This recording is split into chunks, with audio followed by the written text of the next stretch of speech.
Hello everyone, আসসালামু আলাইকুম। Welcome back to my channel. সবাই কেমন আছেন? আশা করি সবাই ভালো আছেন। কাছে এবং দূরে, দেশে এবং দেশের বাইরে যে যেখান থেকে আমার ব্লগ ভিডিও দেখতেছেন, আবারও ওয়েলকাম জানাচ্ছি সবাইকে। সব সময়ের মতো আমি আজও আরও একটি ডেইলি ব্লগ আপনাদের সাথে শেয়ার করতেছি। আশা করি সবাই শেষ পর্যন্ত আমার সাথেই থাকবেন। সব সময়ের মতো আমি আজও বলি, যারা যারা এখনও আমার চ্যানেলটিকে সাবস্ক্রাইব করেননি, সাবস্ক্রাইব করে আমার পাশে থাকবেন প্লিজ। আর যারা করে ফেলেছেন তাদেরকে অসংখ্য ধন্যবাদ। আর যারা আমার পেজে দেখতেছেন, আমার পেজটিকে ফলো করে রাখবেন। আর লাইক, কমেন্ট, শেয়ার করতে ভুলবেন না প্লিজ। সবাই বেশি বেশি করে শেয়ার করবেন আর আমার পাশেই থাকবেন। আজকের ব্লগ হচ্ছে আমি বিকেল থেকে শুরু করছি, অবশ্যই বিকেলে রান্না করতেছি। তো আজকে রান্না হচ্ছে আমি গরুর হাড় আর মাংস দিয়ে একটা ডাল রান্না করতেছি। এটা অবশ্যই বেশিরভাগ যে মেজবানে আর হচ্ছে বিয়েবাড়িতে এইভাবে রান্না করে থাকে। তবে বিয়েতে আর মেজবানে হচ্ছে এখানে আলু আর লাউ অ্যাড করে অবশ্যই।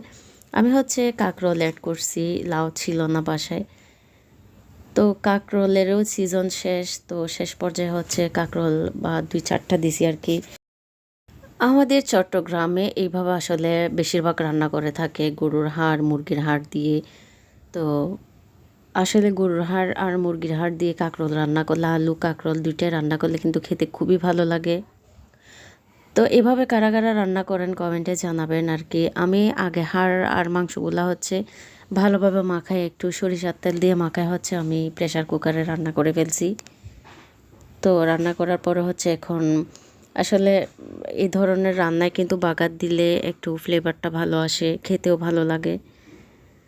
তা আমার রান্নাও প্রায় হয়ে আসছে। এরপর হচ্ছে বাগার দিছি।